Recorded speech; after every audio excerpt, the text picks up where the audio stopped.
Well, good morning, everyone, and welcome back to my channel. My name is Dr. Anwar Yusuf Dunbar, and this is Big Discussions76 Sports.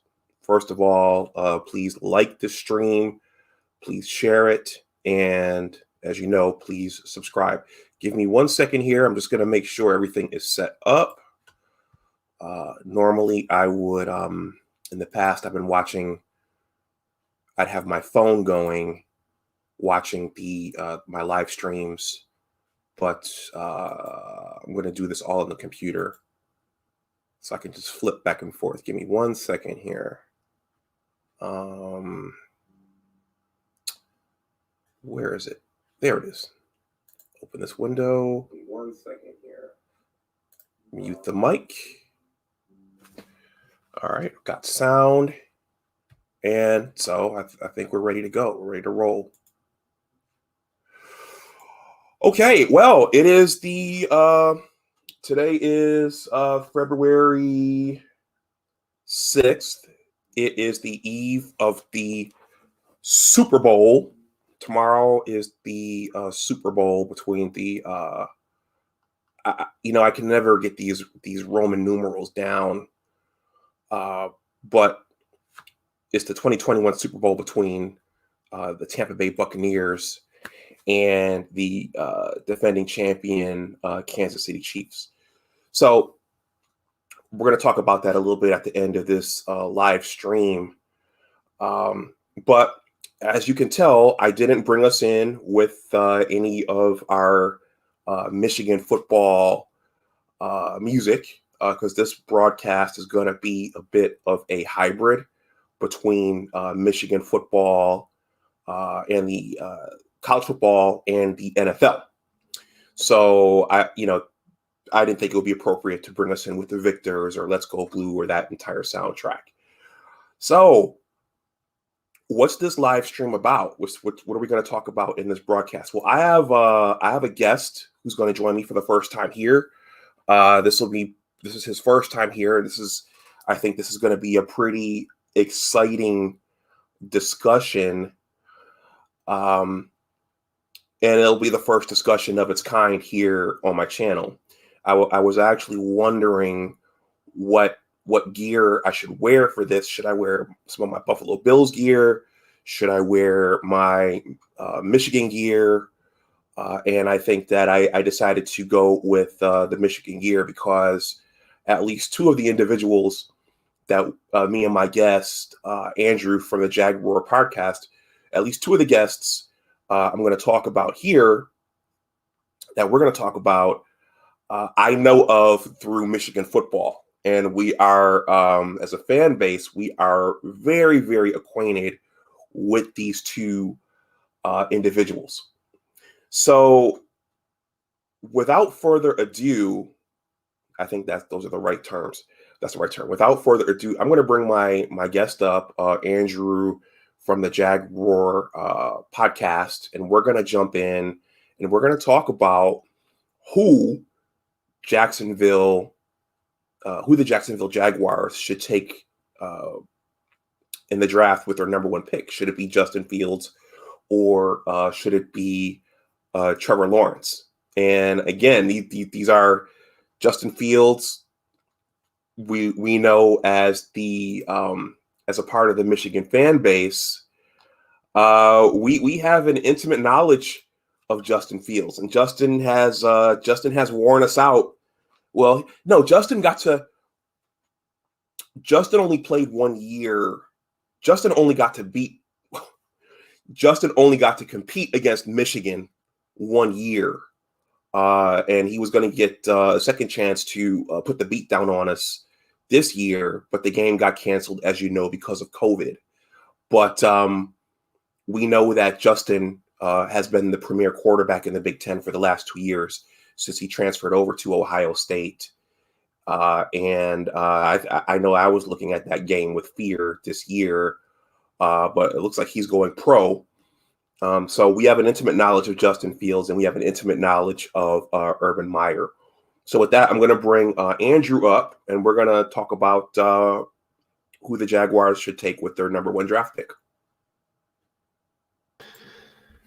Hey, what's up, Anwar? Thanks for having me on. No problem. Welcome. Yeah. The infamous question, right? Who are the Jags going to take in the 2021 draft at quarterback? Did a video on this, and it's people, like you said, expected a lot of criticism, a lot of talk about this, but I think it'll be interesting. I mean, I will say that I would prefer the Jags to go with Trevor Lawrence, because I think he is that pocket, a pocket passer rather.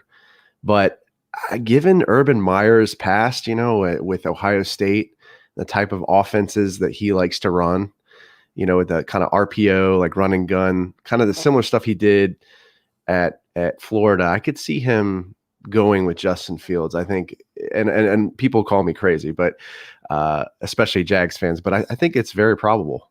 What are your thoughts on that? Well, Andrew, I was thinking before we jump into that, since this is your first time over here, I was wondering if you could tell us a little about yourself and the Jag Roar podcast, as none of my subs who are watching live or who will watch on the playback have seen you before. Before you do, I thought of something as I was making my toast. I don't know if you ever watched how regular you were with the Jim Rome show, but the Jim Rome show was one of my influences, and they had a running joke. I think in the 90s, it was a Yankees joke. And it was Andrew for Andrew Jones from the New York Yankees. And that was that there's a famous call where a caller calls in the show and opens up with Andrew.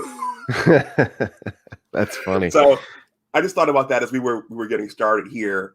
But before we get into the meat and potatoes of this thing, can you tell us a little bit about yourself and the podcast? Sure. Yeah, I got a little ahead of myself there. Sorry. Started this podcast really because a huge fan of the Jaguars, Navy brat, used to live in Jacksonville, Orange Park, and I'm also a Florida fan, so have to disclose that. But not wearing any Florida gear, but went in all Jaguars today. But I love the Jags. Huge fan, and just love talking about them. And it's interesting because I live in Virginia, and there's not many Jags fans here. Most of them are Washington fans, Washington football team. So I feel a little out of place, but it gives me kind of an outlet to talk about one of my favorite teams. Okay. And I want to I found this logo of the Jags. Oh, yeah. Online. That's the classic Jags logo. Is it? Love it. Yeah.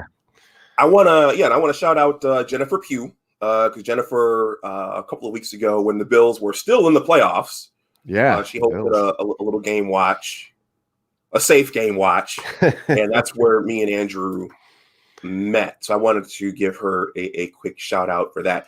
It's interesting. Yeah. And so the Jags, in terms of, it's been 25 years now, the Jags, relative to Green Bay and Chicago and the Bills, the Jags are one of the younger franchises. Yeah. I still have vivid memories of that, your first playoff run when you guys knocked off the John Elway Broncos, and you guys met up with the Parcells Patriots in the AFC title game. And I was like, wow, who are these guys beating the Broncos? Mark Brunell, Tom Coughlin, that whole game. Yeah, the Patriots are the bane of my existence. I mean, they beat us once in that playoff game. Like you just said, what was that, back in 96, I think? It was 96. Mm-hmm. And then again in the 2017 AFC Championship. So I'm still having a little bit of PTSD after that, after that playoff game in 2017. So, and then to see, Tom Brady with my man Leonard Fournette in the Super Bowl, it's a little bit of a weird situation, man. Okay. But I'm definitely I'm supporting my man Leonard Fournette. I got his jersey on right now, and I hope he wins a Super Bowl, man. So you guys drafted Leonard Fournette?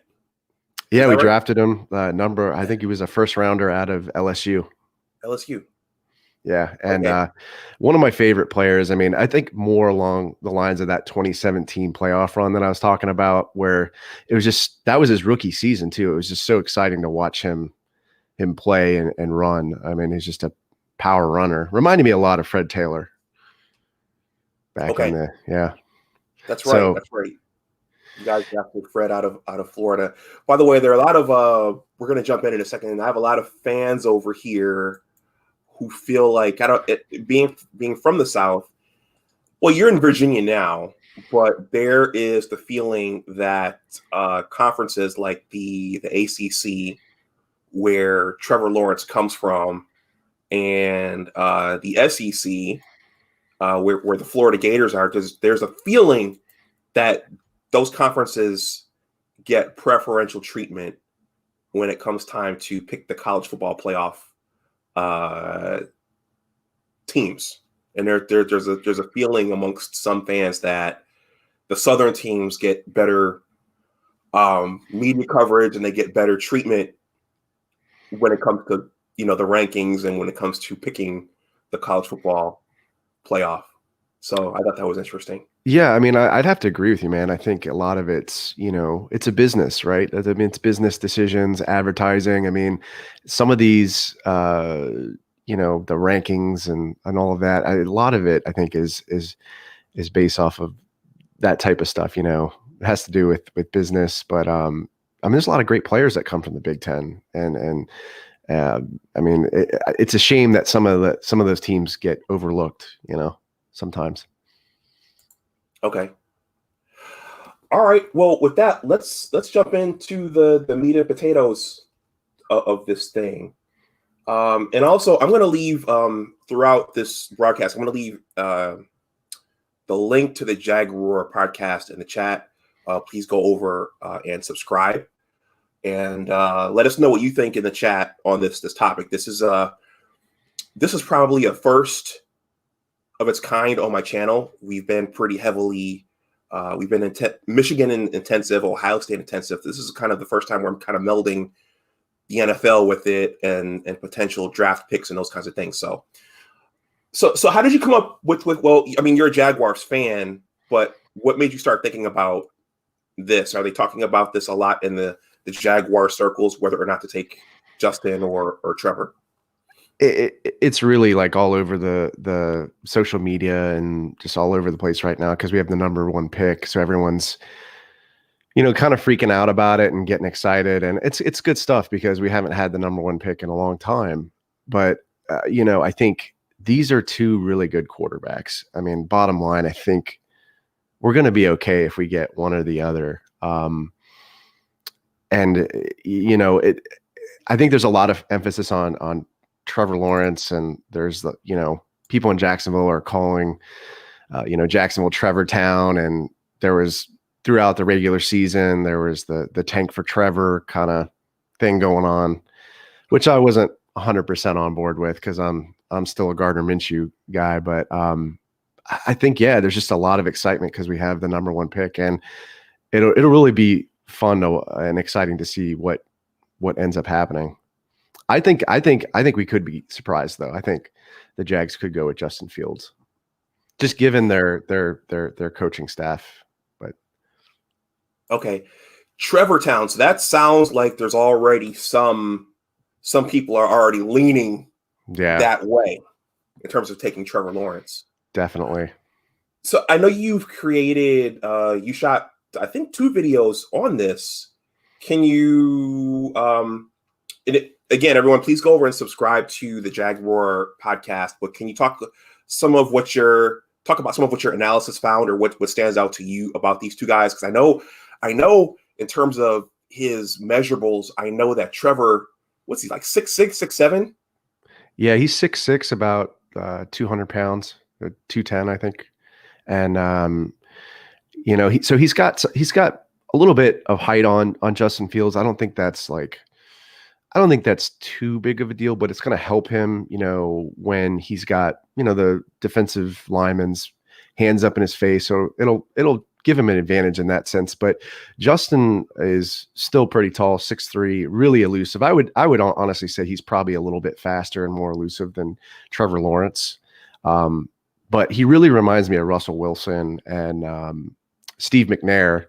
I hate to say that because I'm a Jags fan, give props to a Titans player, but Steve McNair, yeah. I mean, guy was really elusive, had a great arm. And I think Justin's going to develop, these things, arm strength. I think that's coachable and fixable. He does kind of airmail the ball a little bit, which I think is a little bit of a concern, but he can fix that. I mean, Gardner Minshew fixed it when he was, when he came over to the Jags. His arm strength wasn't as good, but it got better the second year. Okay, so does that mean that in terms of Justin's arm, because Justin can sling it down the field pretty good from what I saw? Yeah, Yes. I would agree with you on that. I think it's just more of like mechanics, like putting zip on the ball. Trevor just seems like he puts more zip on the ball than Justin. But again, like I said, I think these are things that are fixable. And I think Justin's going to be a star player, whatever, wherever he goes. I think he's going to be a great quarterback. Okay. So, Andrew, let me ask you this. Are you when you draft a rookie quarterback, are you a fan of putting the kid in right away like Ben Roethlisberger went in, or would you opt to sit them for a year in an Eli Manning type of way or Tom Brady type of way and let them learn? What do you think is the best way to go when you have a young quarterback like this? Yeah, it's a great question. I think it depends, right? Like if you have a veteran quarterback in there that is, able to win, he's proven success. I'd say, yeah, maybe be worth sitting, a quarterback the first year. In the Jaguars situation, I think, you might as well throw him in the fire at this point. I think Jags fans have kind of lost confidence, unfortunately, in Gardner Minshew. So I think, yeah, it's going to be for the Jags. It's definitely going to be thrown. Trevor's going to be thrown, or Justin's going to be thrown in the fire. Okay. Yeah, it'll be interesting. I'm sorry. It'll be interesting to see, because as much fanfare as Trevor got, now this was an unusual year in the college football landscape and for all athletics, but the Ohio State was really up for that last game with Clemson. They were charged up for that, and they wound up prevailing over Clemson. But there have been times when, and again, I haven't watched every Trevor Lawrence game, but there are times when he's looked kind of average, and there are times when he hasn't quite lived up to the hype, all the fanfare, all the billing that he's gotten. And I don't think he had a good game against Ohio State that last game. I would agree. I think we really saw a lot of kind of stuff, on Trevor Lawrence. I think it was one thing I called out in my video is him not being able to hang into in the pocket and take a hit. I mean, we definitely saw that with Justin Fields, right? He got injured, took a really rough hit there, and then came back in the game. So I think that shows a lot. I mean, that's a big factor being in the NFL. You're playing against defensive linemen that are bigger, stronger, faster. And that's what I really liked about Justin Fields, being able to be patient in the pocket, not, dancing around or getting, not panicking or throwing the ball away. He can take a hit. And that's something that, if he goes to the Jaguars, that's something he's going to have to deal with if we decide not to invest in an offensive line. I hope we do. But that's something I really liked about Justin. And he's also mobile. He can get out of the pocket. I mean, he's super fast. He's super elusive. So Justin really showed a lot in that game. Okay. Now, on that last point about investing in an offensive line, the NFL game has, well, aside from the Tom Brady teams, the NFL has evolved quite a bit, hasn't it? Now the quarterbacks are more mobile. there's more read option, more run pass option. So do you think that, I mean, you want to protect the guy as much as you can, but with the quarterback skill sets today, do you think that matters as much? I think it still does. I mean, when you look historically at quarterbacks like RG3 running quarterbacks or Michael Vick, for example, they all got injuries. Your running capabilities are a little bit more limited. I feel like as your career progresses in the NFL, you take hits. I mean, like I said, the defensive linemen are bigger, they're stronger, they're faster. And I would say, going also to the Jaguars, right? Like Mark Brunell was a running quarterback, was pretty elusive. Then, he had 2 injuries. He blew out both of his ACL. So Wow. I think quarterbacks, if they want to have a longer career, they learn how to kind of adjust, become more pocket passers. And I think that's why you need to invest in an offensive line. And it's something that I talk about a lot on my podcast. It's not a very popular topic. Everyone wants to go for the shiny, cool draft picks, wide receivers or running backs or quarterbacks, but we have to invest in an offensive line, or, Justin or Trevor is they're going to get hurt. Yeah. Well, that's the reality of football, is that the offensive linemen, they don't have any individual statistics. They're not the ones running in the end zone. They're not the ones throwing those fade routes. Yeah. So they're not the ones out there making defenders miss. So it's very much an underappreciated but necessary position. Yeah, they're kind of like the unsung heroes, right? Like they do a lot of the dirty work inside the trenches, and I guess I'm also probably a little biased towards offensive linemen because I was offensive lineman in high school. I played high school football, but they're the unsung heroes. But what's kind of crazy is that they're commanding higher salaries. I mean, like, it's pretty crazy, like what some of the left tackles in the league are commanding. I mean, Trent Williams is getting paid a lot of money. So they are the unsung heroes, but they are getting quite a bit of money. Okay. Alex is going to come up and join us in a little bit. You have to win the line of scrimmage first before anything. Yeah, you when the offense is rolling, you don't notice them, but when the offense is struggling, yeah, and your quarterback's getting clobbered and there are no holes, you recognize when there's poor offensive line play. Michigan football knows a lot about that. So let's talk about what's also mingled in with this is your new head coach. And as a fan base, we're all we have a history with this guy. Yeah, Herbs. This guy had, for his entire time in Columbus, he never lost to the Michigan football program, and he went into the commentator's booth for a number of years. And now he has taken his first head coaching job in the NFL. What's the Jaguar fan base? What's the response to Urban Meyer? Is it optimism? Is it, okay, this is going to be another Nick Saban? What's the talk there? I think the majority of the Jags fans love it. Obviously you have a lot of the big Florida fan base in there, and Urban. Right. Urban coached at Florida, so that's a big positive. I think for me personally, I'm a little skeptical, just for like those reasons you just touched on, right? Nick Saban, how is he? How did he translate into a good pro coach?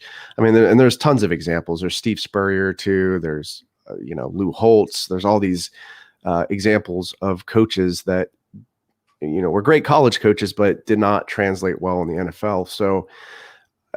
I'm still skeptical. I think there's a lot of positives, though, that are coming from it. I mean, there's talk of new practice facilities and a lot of investment in downtown Jacksonville, and that could be possible based on Urban, and his influence. So I think it's an awesome thing. But there are some Jags fans that are a little salty about Urban Meyer. I think they're more on the lines of like Florida fans and when he left Florida. So there's it's interesting situation.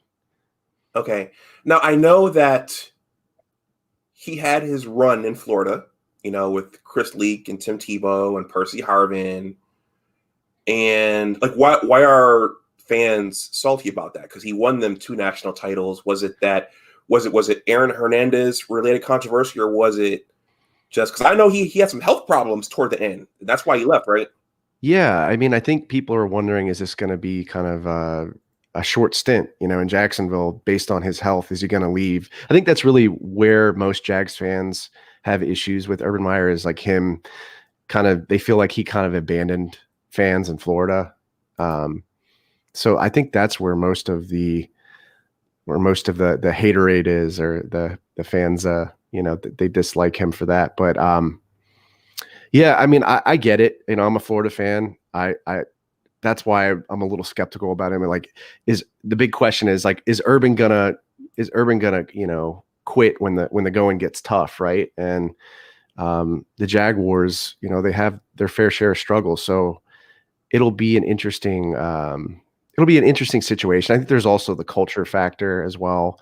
There were some issues, over Ohio State with the whole domestic abuse scandal and that kind of situation. So my big question is like, what's the culture going to be like in the locker room?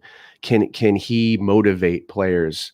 Because in the NFL, it's different, right? These are professionals. They aren't, students or, young kids. These are professionals. They're more autonomous. They know how to make their own decisions. So how is Urban going to be able to motivate these guys? That's another big question. Okay. Well, can you say a few words? And then I'll drop the link in the chat so Alex can come pretty soon. He's commenting there in the chat. Can you talk a little bit? I'm sorry. Can you talk a little bit about the Jaguars front office? Because is he getting those powers as well, or is he strictly the head coach and you have a general manager and that staff are already in place as well? That's a great question. In my opinion, I think he's going to have a lot more power and say than what it actually appears to be. Officially, he's just the head coach right now, but I think he's going to have more power, I think, than people think. We hired, and we actually ended up hiring Trent Baalke, who is the interim GM. I don't think there was much of an upgrade there. I think a lot of people would agree with that. I'm not a huge fan of him, not a huge fan of his track record over in San Francisco. And I don't think he drafted well over there. I don't think there's not many of the players that he drafted are still in the league. So I'm not a huge fan there. And that's a big concern, right? Because we have a lot of draft capital. Who's going to be calling the shots in the draft room? I think that's a big question. I think it'll probably be more Urban than Trent. That's just my kind of theory on it, but it's concerning. So I'm not a huge fan of the front office hirings. Okay, give me a second here. I'm pulling a picture from my archive here because it's just amazing how when you talk about the major college football coaching circles and the NFL coaching circles and the front offices, it's amazing how much of I'll say a small network this is. And when you mentioned Trent Baalke, of course, I thought about our head coach, Jim Harbaugh. And there it is. And all of those guys were kind of they were all in the same organization before Jim came back to Ann Arbor, and that turned into a bit of a shit show. And so it's just interesting. And so the question was always, was it the front office? Did Jim wear out his welcome in San Francisco? So based upon what you just said about Trent Baalke, it sounds like a bit of everything. Yeah, I think that's why I'm so concerned. I know Trent wasn't. Some players had some thoughts on him. If I think Frank Gore put something out on Twitter about Trent, and he wasn't a huge fan of what he did with that organization. And it's a concern. And I think, look, at the end of the day, people don't think the GM plays that big of a role, but I think he really does. And in that case, with Jim Harbaugh, you can see the struggles that went on. So my worry is that will continue over in Jacksonville. Okay. Bryant Williams says Urban and Saban are used to having the best talent on the field. Like Saban, Meyer may fail in the NFL because they do not have the best talent in the league. Yeah, so it's pretty much a rebuild, right? Yes, he has to come in and implement his culture, and he has to grow up a young quarterback and build a team around that quarterback. Yeah, it was a rebuild. I think the Jags tanked to get, better draft picks. But I will say this, if Urban can't be successful with the tools that he has, I mean, he has Gardner Minshew as a potentially a backup or a player that he can bring in if Trevor or Justin gets hurt. He has a ton of draft capital to work with. He's got Laviska Shenault. He's got DJ Chark. He's got, Keelan Cole. He's got Colin Johnson. He's got James Robinson, who probably should have been Rookie of the Year. Had 1,000 yards rushing, undrafted free agent who's just had an amazing season. And he's got a pretty decent defense. I mean, I think there needs to be a lot of upgrades there. But, if he can't be successful with what he has on his plate, I don't know who can be successful, honestly. I mean, he's got a lot of stuff to work with. Okay. I'm gonna drop the link in the chat so Alex can come in. Before I do, two things. I'm gonna show.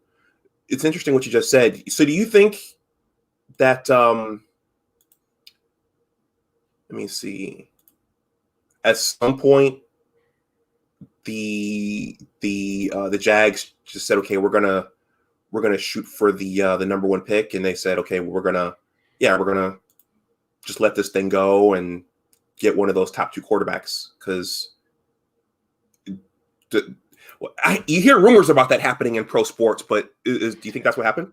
Yeah, I mean, I think it's based on the offseason moves that we made. I mean, we traded away Leonard Fournette. We traded Calais Campbell, who was just a great player, huge mentor to a lot of the players. He won the Walter Payton Man of the Year award. You got Yannick Ngakoue, who got traded out to the Vikings and then went over to play alongside Calais. And then you have, Ronnie Harrison getting traded, AJ Boye. I mean, all of the talent, all the veterans that they had, and a lot of who were part of that 2017 AFC Championship run team were traded out of there. And I mean, it all leads to the tanking strategy. I mean, I never understood the Leonard Fournette situation there. That kind of I wasn't very happy about that because we essentially let our first round pick walk on waivers. So I'm super happy for him though. He's in the Super Bowl, and I'm glad things worked out, and it worked out for us because we got James Robinson too. But I think it's pretty obvious that they were leaning towards that tanking strategy. Okay. I'm going to drop the link in the chat right now so Alice can come up. But as I do this, there was a notable Wolverine who the Jags drafted. Whatever happened to Denard Robinson? Yeah, Denard Robinson. I feel like we just couldn't figure out how to utilize him properly. Yes. He ended up transitioning into from a quarterback into a running back, put on some weight, had some injury trouble. But I just think he was one of those guys we really didn't know how to utilize properly. And it's a shame. He kind of reminds me a little bit of Corey Grant, running back that we had that we ended up parting ways with, but we just couldn't figure out how to utilize him properly. And but he ended up actually becoming a Jags coach. So really cool to see him get his start, in the coaching. And I don't know what his situation is now with the new coaching staff coming in, but yeah, it seems like he may have a promising career in coaching. Okay. All right. Well, Alex is backstage, so we got Buckeye Alex coming in. So we got to show the Woody Hayes, Woody Woodrow Hayes running out. We got that one. We got this one right here, the infamous punch, the Clemson punch. And then one of my favorites is this. Where is it?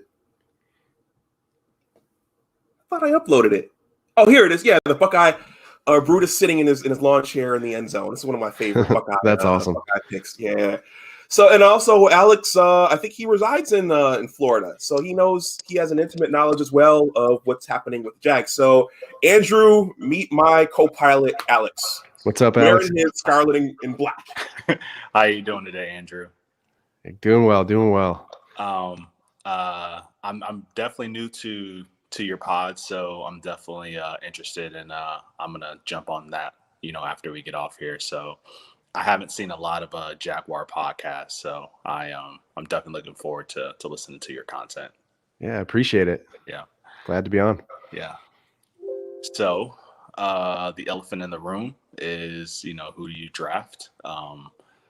Justin Fields or Trevor Lawrence? I think it's a lot more complex than just that particular question. And I know, Anwar, you asked about the decisions that are going to be made in the front office. I 1,000% agree with Andrew. I am not a fan of the Jaguars front office hires. And just for clarity, I do reside in Jacksonville. Oh, nice. Yeah. So I can walk out and see the stadium. I run past the stadium every day in downtown Jacksonville. So, yeah. But that's awesome. Yeah. Yeah. That 2000, Andrew, can you refresh my memory? Who was the GM on I think it was there from 2014 to 2018. Who was the GM at that time? Do you remember? I think it may be a mixture of like Gene Smith and Dave Caldwell. Thank you. Dave Caldwell's probably at the tail end of that. Yeah, Dave Caldwell. So there are different layers to this. I think Dave Caldwell showed how easy it was to build a contender very quickly. And I mean, all the talent from that 2017 team, if you don't have Blake Bortles, if you probably have any other average quarterback in the league, they probably win the Super Bowl that year. That was really tough. I'm with you, man. That was a really tough game. We're up 3 possessions on New England. In New England, it's just really hard. It's really hard to swallow that. Yeah, and I was telling Anwar, like, they were in the playoffs in '96 and got beat by the Patriots too. So I was just like, I felt like I was having a little bit of fan PTSD there. Absolutely.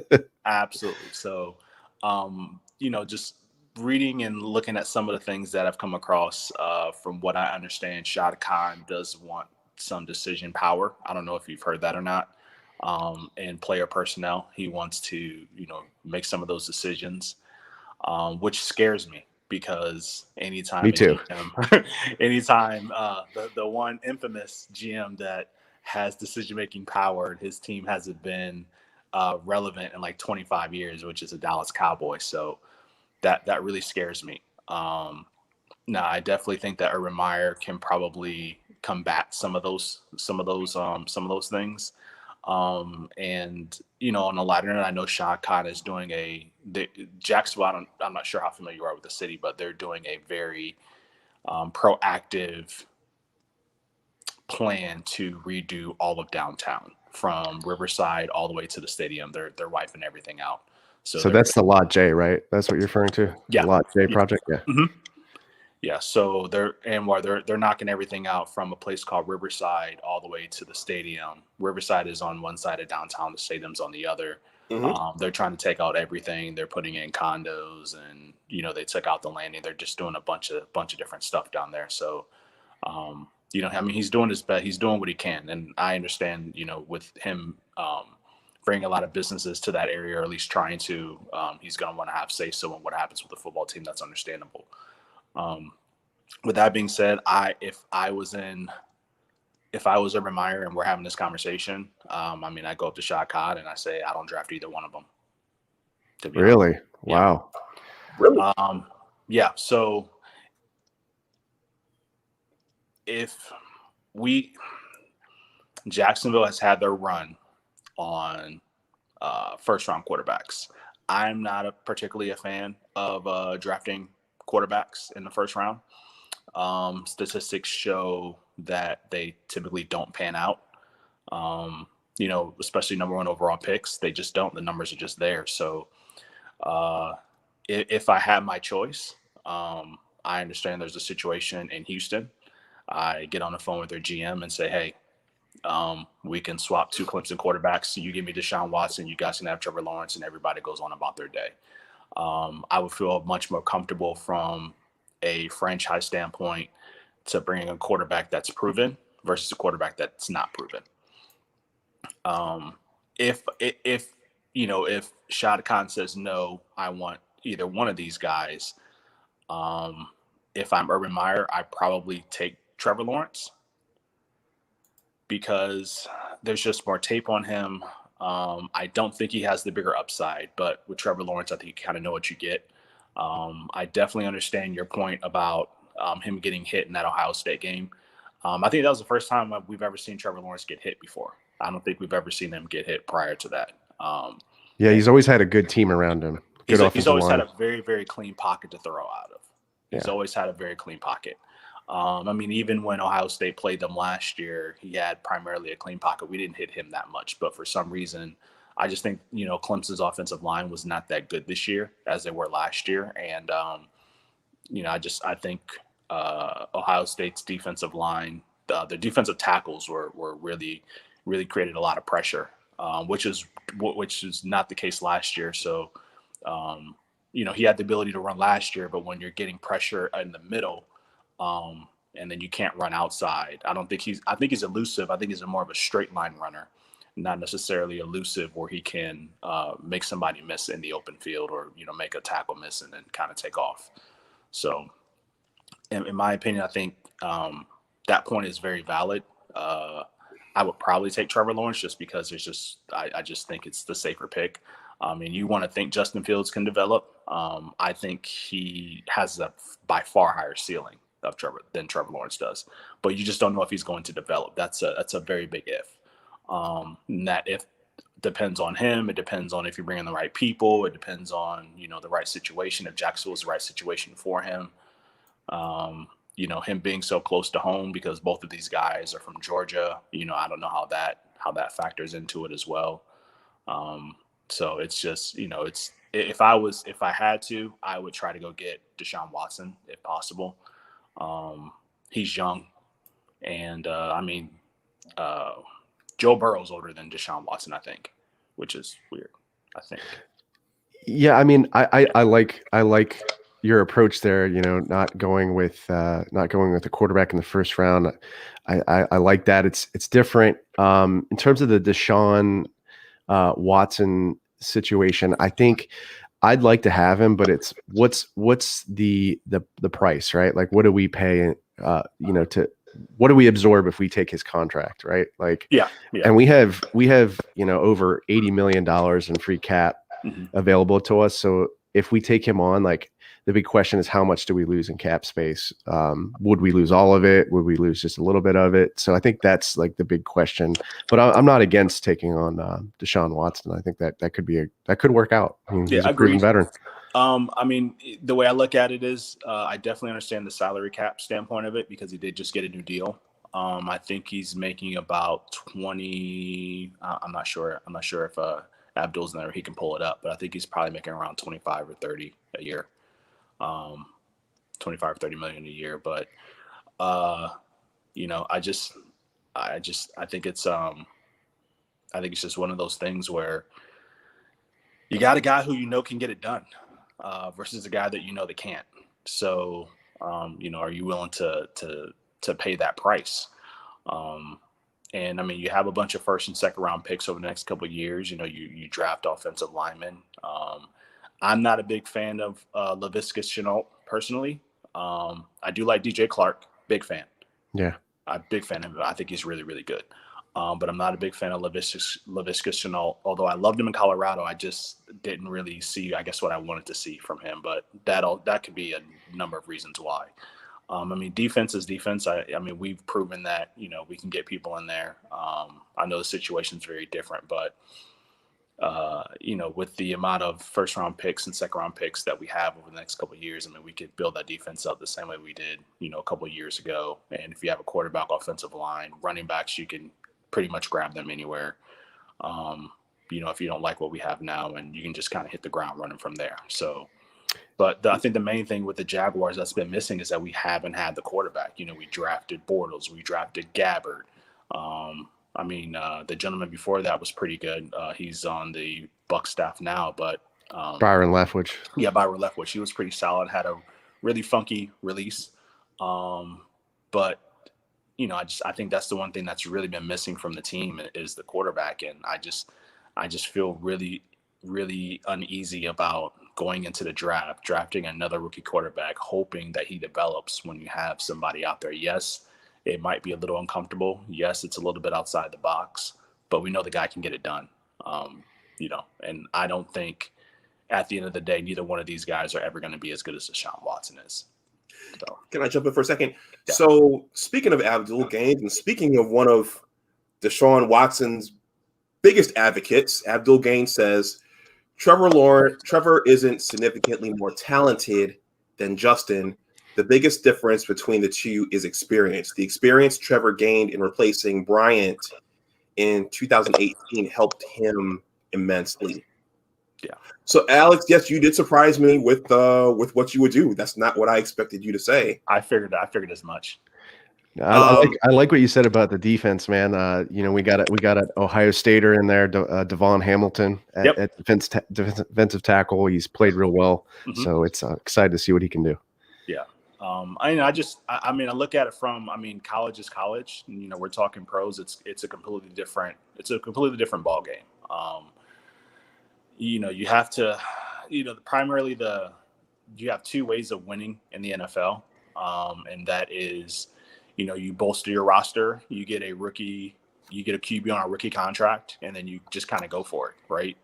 I'm from Ohio. That's what the Browns did. They bolstered their roster. They got a guy on a rookie contract and they're going for it. Same thing with the Bills. The 49ers did the same thing a couple of years ago.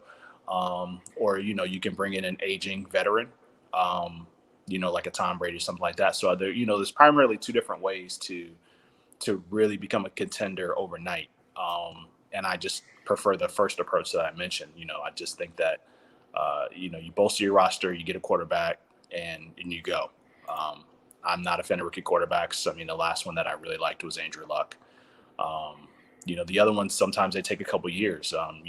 Like for instance, in the Brown situation where, you had a rotating door coaching wise, and you don't really know what you had with Baker Mayfield, and we think he can play, but we don't really know.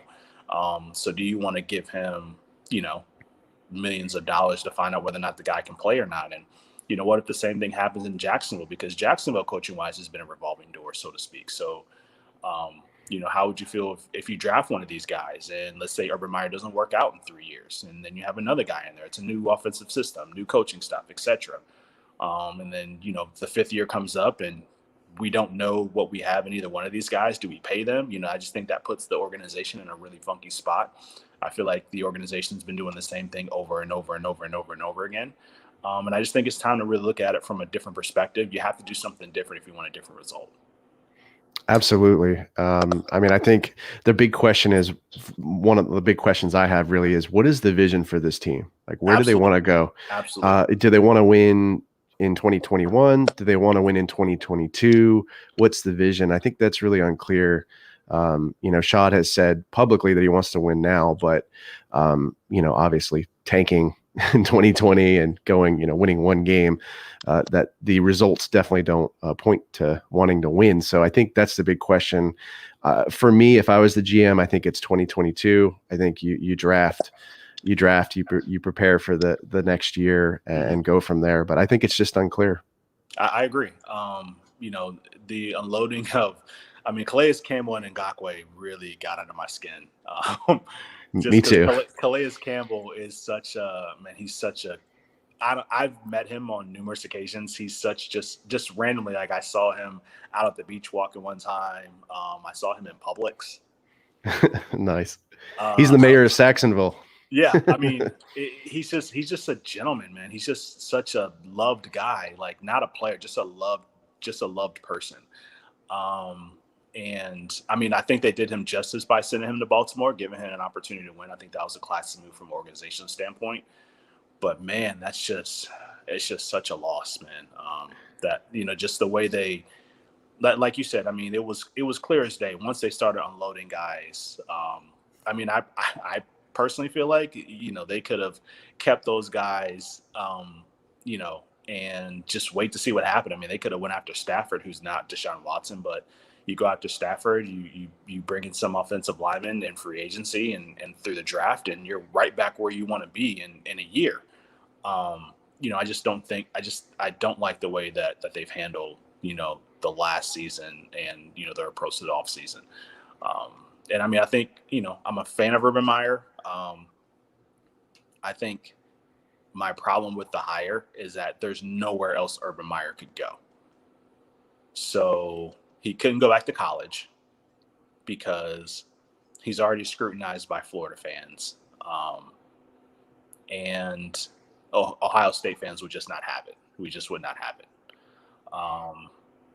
The only place for him to go was the NFL. And because he lives in Florida, he's in Jacksonville. Jacksonville, something just doesn't feel right about it. It just feels off to me. I don't know how you feel about it, but just when I look at it, I look at everything that's happened throughout his career. Something just does not sit right with me and with that hire. And I love Urban Meyer. I think he's a pretty good coach. Something's just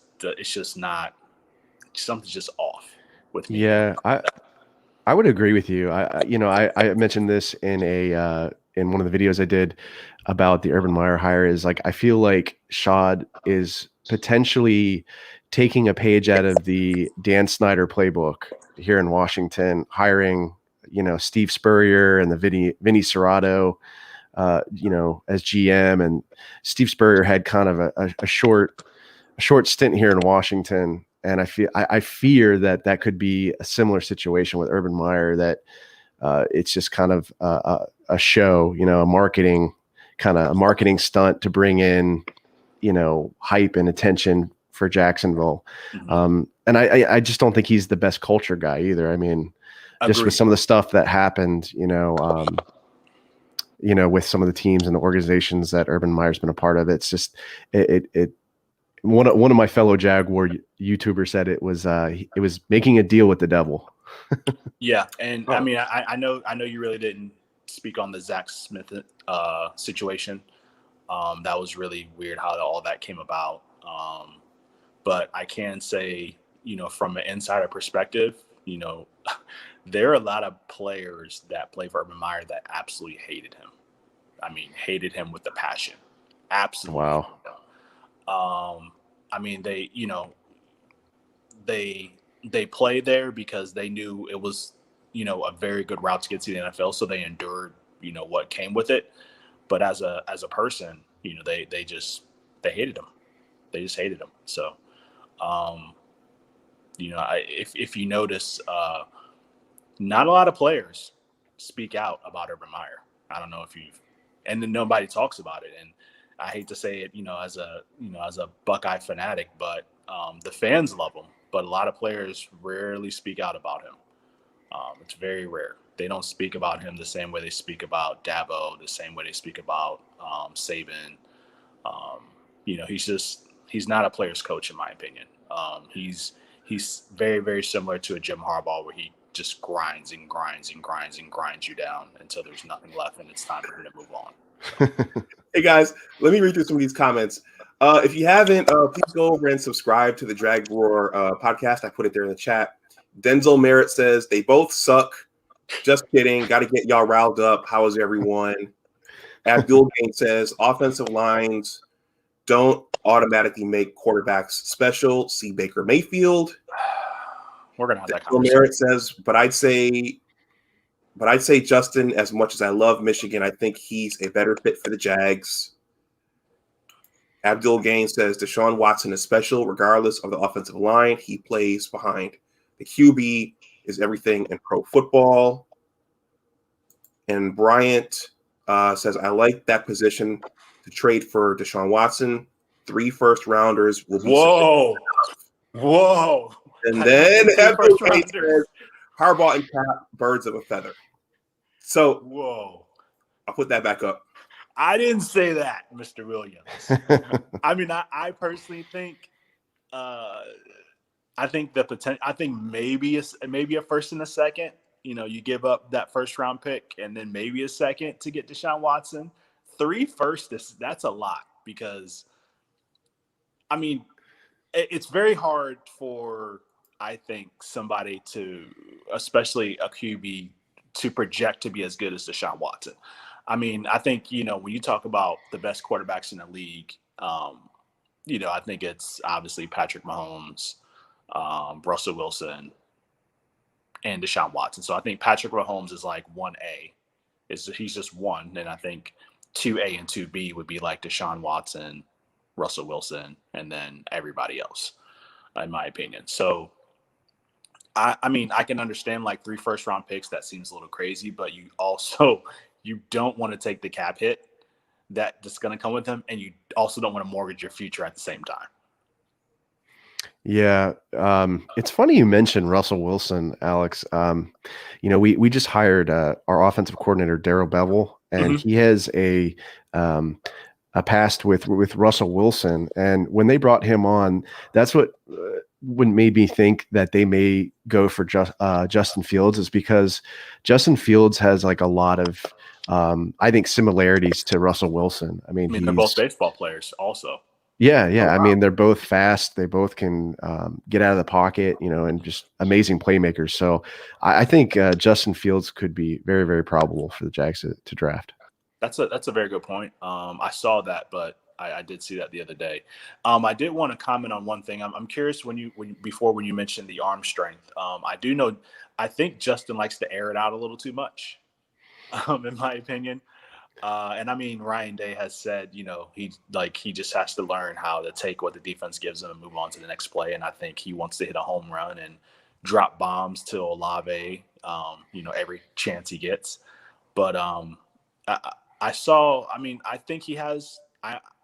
If you could expand on the zip factor, because I've seen him make throws with zip on it.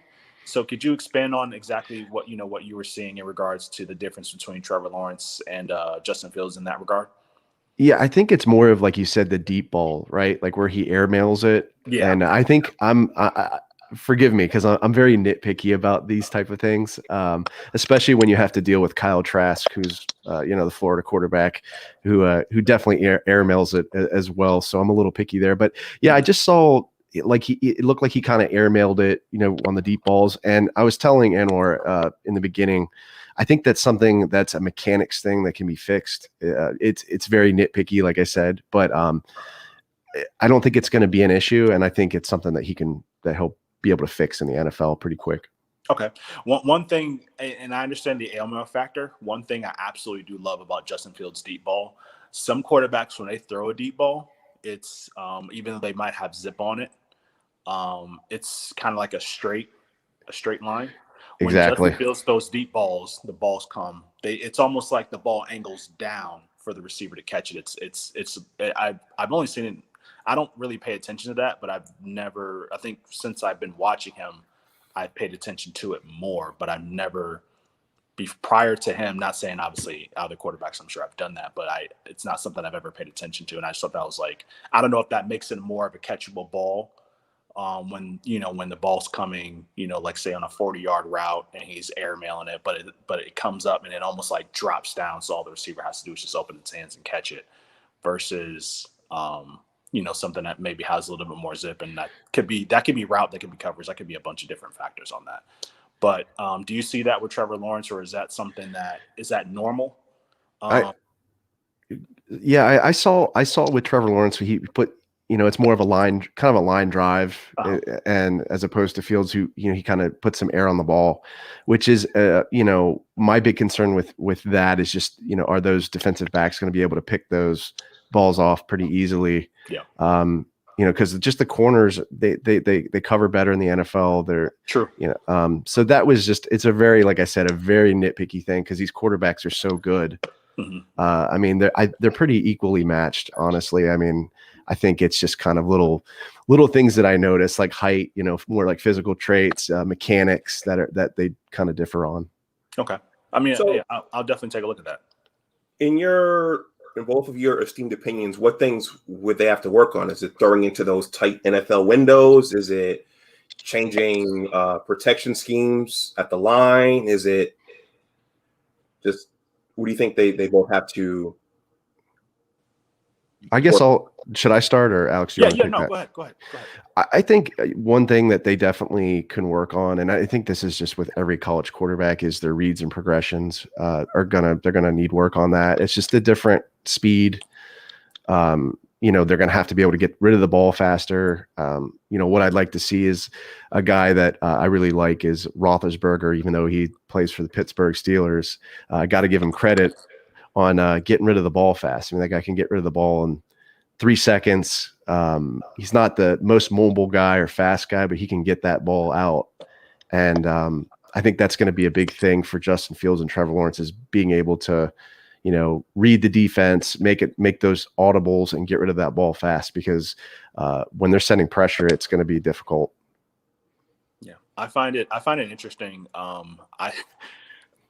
When I watch these gentlemen on, national sports channels, and they talk about this throw or that throw, and I almost feel like when you're in college and you're Justin Fields and you're Trevor Lawrence, I don't really think you throw in any windows, because those receivers are so good. Your teams are so much better, and your scheme is so much better than everybody else, that you're really not throwing into tight windows. So, you kind of take what you can get from that standpoint. I definitely agree with Andrew with what you said. So, in that regard, I think, the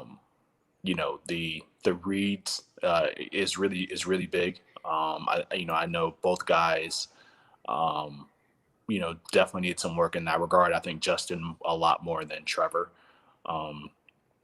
But I also think, when you have clean pockets all day, in the NFL, if you're Tom Brady, you're getting that ball out.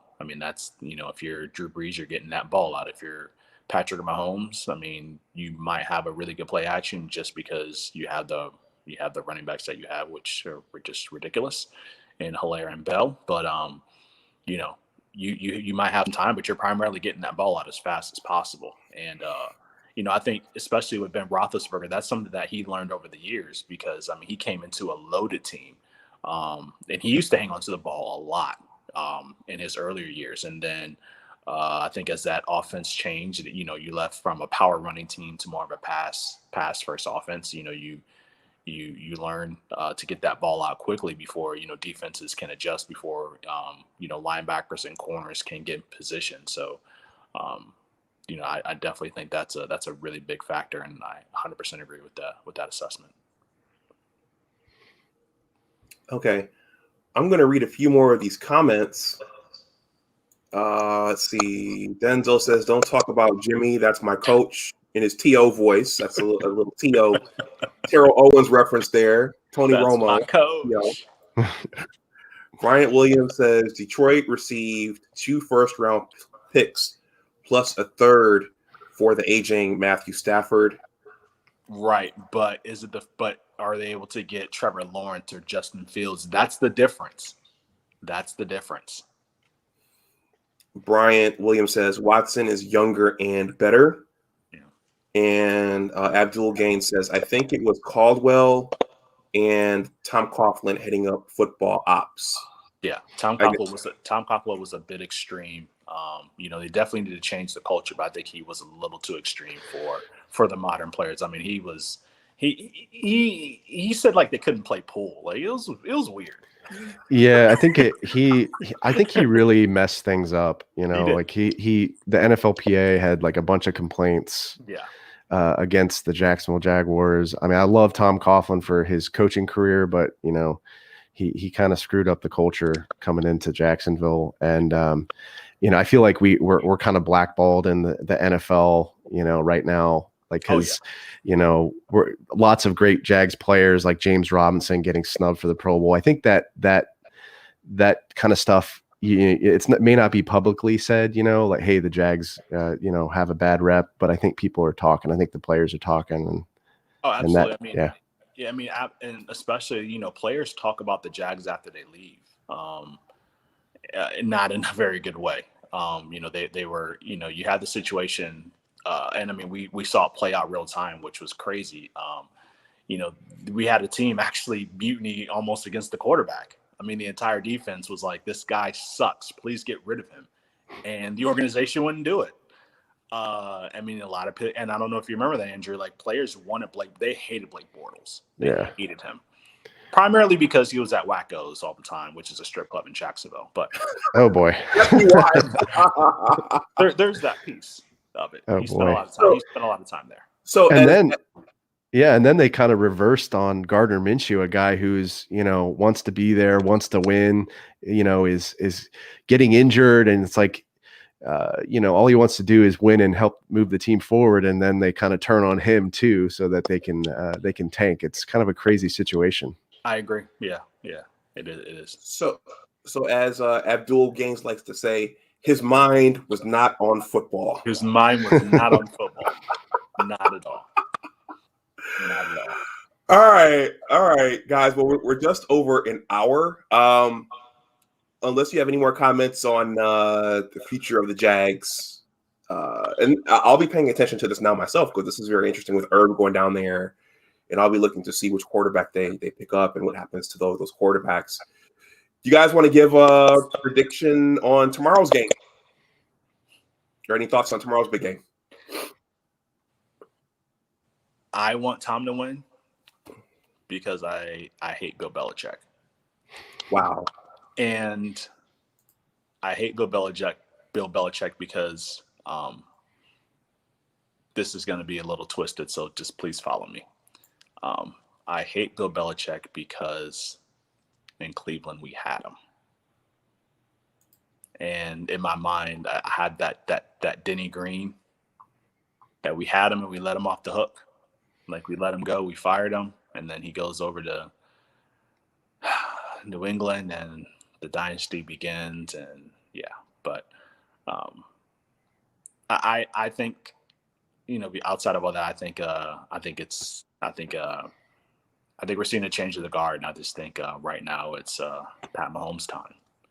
I think Tom Brady has had his day in the sun. I think this is his last real go at it.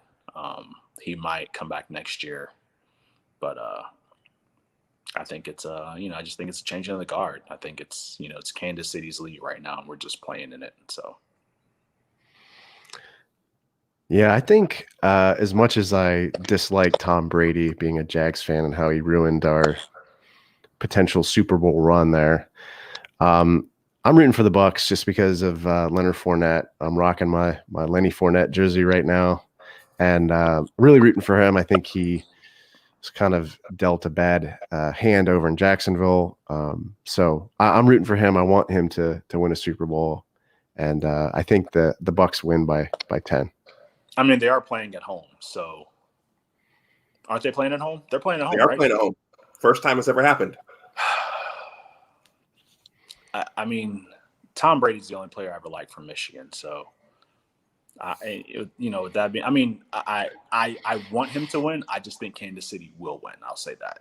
But I definitely want Tom Brady to win one more, just to, shut up, the outside people, talking about who made who was it Belichick or Brady? And, I like to see what Belichick does in the future to kind of combat, if Tom's able to win the Super Bowl this year. I'm interested in seeing how that developed. There was one thing I did want to touch on before we hop off. I know, Andrew, you said that, Jacksonville is blackballed by players. Players want to go where the culture is good. And if you notice, organizational wise, players, they go and play at certain places, especially when they're free agents. You have players that are attracted to Tampa Bay because of Tom Brady. Tom Brady would have never came to Jacksonville. He never would have went to Miami. He never would have went to Houston, probably not Dallas. And I bring those particular teams up is because players love money. At the end of the day, they love to play football, but they want to keep their money. All those places have no state tax at all. So it's actually beneficial for, it's incentivized almost, I would think, for somebody to come to Jacksonville or Tampa or Miami or Dallas or Houston to play football because, you're going to keep more money in your pocket at the end of the day. And the fact that just on that alone, it's not happening says a lot about where the organization is and where it needs to find itself. I don't know what that looks like. If I was them, I would probably go the Washington route and bring in an independent investigator and, look at my culture and how we can build it and things like that. Because, if you're serious about winning, that's a very big if. If you're serious about winning, if Shad Khan is serious about winning, then you can't just do it by yourself. You're going to need outside help. You're going to need all the help you can get. And if you can't hire the right people, if you don't know how, then you need to find somebody who can hire the right people to bring that to change the culture and turn around the organization. So, yeah, that's a great point, Alex. I'm a huge proponent of building, a better culture. It definitely needs to happen in Jacksonville. I was a little upset with the GM pick because I think, of all the people, of all the GM talent out there, you have Mike Borgonzi from Kansas City that we could have potentially picked up, or like Joe Ortiz and even Rick Smith. And we went with Trent Ball, kind of the interim guy. And I just didn't think it was much of an upgrade. And I think at the end of the day, is the culture going to suffer potentially? I think the GM does play a bigger role in help shaping the culture. The coach obviously does as well, but with Urban Meyer and Trent Baalke, I'm just like, come on, could are we really thinking about this like culture, improving that? And it doesn't seem like it was much of an upgrade there. So I would love to see the Jaguars get out of taking shortcuts and actually to start team building. And Washington, I think, is on. You mentioned Washington. I think they're on the right course there, bringing in Ron Rivera. It'll be interesting to see who they bring in as a GM, but or if they have already brought one in. I'm not up to speed with all the Washington news, but I think culture is a big thing, and Jacksonville needs to change it. Yeah, and obviously it's the biggest city in the country, but it has such a college feel to it. I think that you have to start. I think that's where you start because of how the city is basically developed. I think that's the landscape of the city. I just think you kind of have to start there. I know we joke about this all the time in our chat, but they're so desperate. They put a swimming pool in the stadium just to get fans in. That's where we're at, unfortunately. And people be like, wow. Oh, that's cool. And I'm like, no, that's a problem. I'm sorry. I'm not jumping in that swimming pool ever. Either am I. I've seen it. It's right by the Bud Zone, which is where I primarily like to hang out when I go to the games. But, we have the biggest screens of any NFL stadium. And we have a swimming pool, and people still don't go on. They still don't want to go to the games. Yeah, it's crazy. I would think that they got to make that stadium a dome eventually, or put some sort of canopy in there, because I went to the Kansas City game in 2019 in September, and I thought I was going to die. It was so hot. And I was just like, they need to invest in like better fans, maybe like a retractable dome. Yeah, or something like a canopy, because it was just unbearable. It does get hot there. It does. Yeah. I mean, and the thing is, it's a beautiful stadium. It is so. I mean, I think it's beautiful. I think it's a beautiful stadium. But I agree. I mean, I like hot weather, which is primarily why I moved to Florida. But it can get a little. You can definitely melt your skin in that place, especially with just being in that environment. But yeah. I'm hoping that they improve the downtown. It was kind of crazy when we went to that game. It was kind of like you said, like the town. It was kind of like a college town, like almost students leaving for the weekend. Because like it was kind of dead downtown on a Saturday, like around the afternoon. So I guess they're just trying to bring in more people and more business. It's pretty bad. I mean, I know not to get too off topic, but we do live in Florida. We have a homeless problem in our city, and it's I mean, all through downtown. There are a lot of homeless people, so there's that aspect of it, and a lot of businesses have closed up. I just think I think there's not a very big economy in Jacksonville. I know businesses are trying to bring people in, but a lot of businesses aren't downtown either. They're out in the South Side area, Tinseltown, down that way, and in the town center. So, all on South Side. You have some in Orange Park, but there aren't a lot of businesses, agencies, corporations. They're not downtown. They're elsewhere. So I think that's a huge part of it as well. So there's just not, a lot of small businesses. They come in and then, majority of them fail. So, you're in and out of there in maybe 24 months. So I think that's a huge part of it as well. So hopefully, they can figure something out. I mean, if I was Shad Khan or the mayor, I'd advise, to bring those corporations back downtown. Because I know at one point in time they were, and then they moved out. And I think the only real one that's down there is like Wells Fargo, and there's another one, but that's about it. So. Okay. Guys, I'm going to read these remaining comments, and then we'll wrap up. I'm going to leave the Jag Roar Podcast link in the chat one more time. Before I read these comments, I'll say I went to one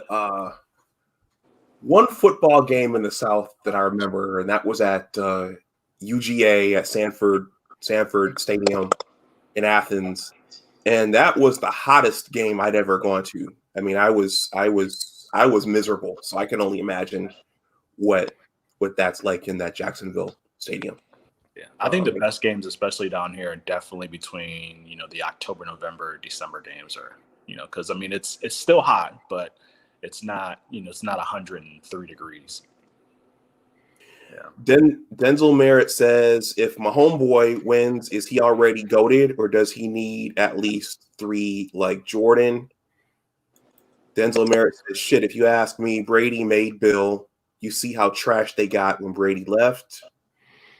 Bryant says, Jacksonville already failed with Urban. They should have hired the offensive coordinator from Kansas City and then traded for Deshaun Watson. That would create excitement plus wins. And then Abdul Gain says, there's no price too high to pay for a top 5 quarterback. Well, I already knew Abdul was going to say that, and I don't mean to jump over you, Andrew. But, football is the ultimate team game. So, I mean, you could have a situation where you have a Matthew Stafford, which I think is, a top 10 quarterback in Detroit, and they don't know how to build teams in Detroit. The culture was trash. They got rid of what was the coach? I can't remember his name. Black gentleman. Patricia? I'm sorry? Was it Patricia? No, the coach before him. Jim McCullough? Yeah. They got rid of him. I felt like they were moving in the right direction, and it was like they moved him out the way, and then they immediately got worse. I mean, you don't want a situation where you have a top 5 quarterback, you've mortgaged your entire future, and he turns into Matthew Stafford. You don't want that. So you have to build a team that's, football is the ultimate team game outside of soccer. So, you just have to build a team a certain way. Having a top 5 quarterback, I mean, is great, but how many top 5 quarterbacks every year win a Super Bowl? It's not a lot. It's a majority of the team that is built solid on both sides of the football are the teams that primarily win. So, yeah, those years when Trent Dilfer won it and Brad Johnson won it, it's like, wow, are these guys really winning the Super Bowl? That's my point. Yeah, it's a team game. Yeah, it's a team game. So, I mean, you want those players, but you can win without them. You can win without them. Yeah. All right, gentlemen, do you have any parting shots or thoughts? Yes. I'll let Andrew, you go ahead and go since you're the. Oh, I was just going to say thank you guys for having me on the show. I had a blast talking football with you guys, and nice to know that, there's some tie in there with Ohio State, and that Alex, lives down in Jacksonville. That's really cool. And I'm a former Floridian myself, lived in Orange Park, and that's how I became a Jags fan. But again, thank you guys so much for having me on. It was just a blast. No problem, Andrew. Got to have you back, man. We got to do more of these. Maybe I'll come over to your end at some point, but we definitely got to do Definitely. Definitely. All right. Yeah. No, I just, thank you, Andrew, for coming. I'm like I said, as soon as we hop off, I'm going to start looking at some of your content. So, I love talking football, especially Jags football. So, there's not a lot of spaces I think out there that you can kind of talk about it in. So, I appreciate you having the platform to do so. So I definitely will support that 100%. Awesome. Thank you. All right. Well, I'm just going to say I'm pretty bad at picking games, but I think that if the Bucks, I think it's going to come down to if they can slow down Mahomes, and if they can't, can Brady engineer that offense to put up enough points. Brady's been pedestrian. He's been pegged with doing the dink and dunk, but he threw quite a few deep balls against Green Bay, so he has some of those left. Yeah. So I think it's gonna come down to whether or not they can slow down Mahomes, Tyreek Hill, and Travis Kelce. And if they can't, can Brady put up enough points? Can the offense put up enough points to keep up with Kansas City? So I think if he throws 3 interceptions the way he did against Green Bay, they can't win. I'll say that. No. Yeah, I agree. They can't turn the ball over, the Bucks, and it's going to be tough managing and covering all those different weapons that the Kansas City Chiefs have. It's crazy. Yeah. I have a really quick question for Andrew, and this is for Abdul. Andrew, who's the better wide receiver, Tyreek Hill or Stephon Diggs? Oh, that's a tough question. I'm going to go with, and Jennifer and Anwar are going to hate me, but I'm going to go with Tyreek Hill. Mic drop. Thank you, sir. Appreciate it.